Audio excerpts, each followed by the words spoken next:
Asosiasi Pengusaha Indonesia atau APindo menyatakan jumlah korban PHK di Indonesia pada awal tahun 2025 sudah mencapai tingkat yang mengkhawatirkan.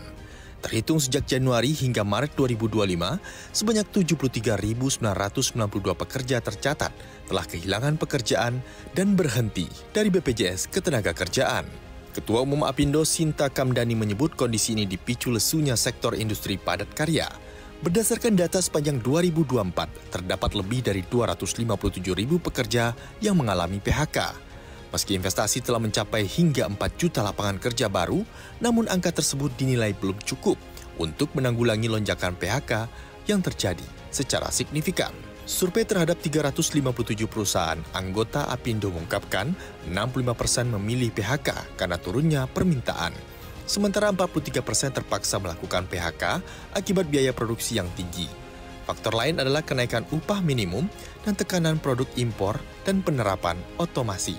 Lebih dari 67% perusahaan mengaku tidak berencana melakukan investasi baru dalam setahun ke depan.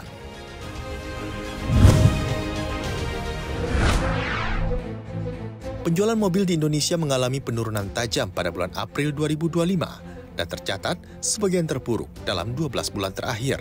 Berdasarkan data Gaikindo, penjualan mobil dari pabrikan ke dealer atau wholesales hanya mencapai 51.205 unit. Angka ini merosot 27,8% dibandingkan jumlah bulan Maret yang mencapai 70.895 unit. Penjualan April juga lebih rendah dari bulan-bulan sebelumnya, yaitu 61.932 unit pada Januari dan 72.336 unit pada Februari.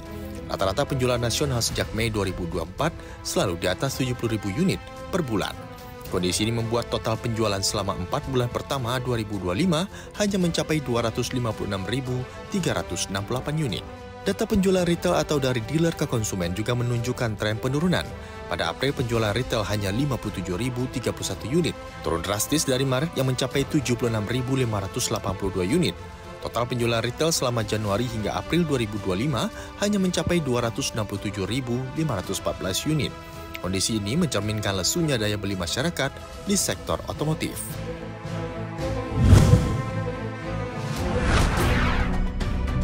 Bank Indonesia melaporkan penjualan eceran pada April 2025 diperkirakan mengalami kontraksi sebesar 6,9% secara bulanan atau month-to-month. Kondisi ini terjadi seiring normalisasi permintaan setelah berakhirnya bulan Ramadan dan perayaan Idul Fitri. Meski demikian, indeks penjualan real atau IPR masih tetap tinggi di angka 231,1. Beberapa kelompok barang masih menunjukkan pertumbuhan positif seperti suku cadang dan aksesori, bahan bakar kendaraan bermotor serta sandang. Namun kategori peralatan informasi dan komunikasi, perlengkapan rumah tangga serta makanan dan minuman dilaporkan mengalami penurunan.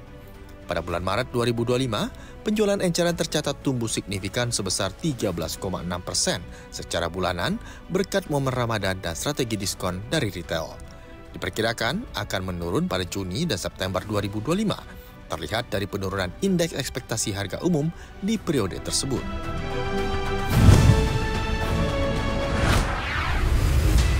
Amerika Serikat dan Arab Saudi resmi menandatangani kerjasama penjualan senjata terbesar dalam sejarah dengan nilai mencapai 142 miliar dolar Amerika Serikat atau setara 2,35 kuadriliun rupiah.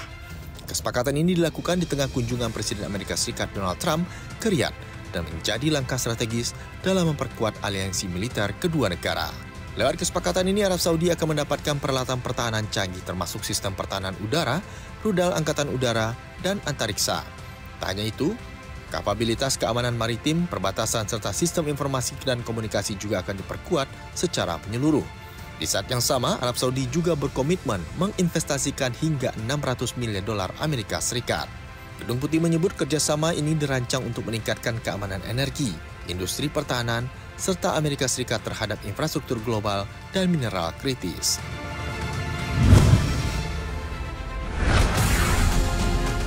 Perusahaan teknologi raksasa Microsoft mengumumkan PHK terhadap sekitar 6.000 pegawai atau setara dengan 3% dari total tenaga kerjanya secara global. Pengurangan karyawan ini terjadi di semua level, tim, dan wilayah operasi Microsoft di seluruh dunia.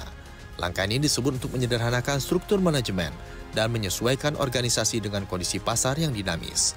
Pemutusan hubungan kerja terbesar terjadi di markas Microsoft di Redmond, Washington, dengan 1.985 karyawan terdampak, dan PHK ini bukan berdasarkan kinerja individu dan berbeda dari pemangkasan karyawan yang terjadi pada Januari lalu.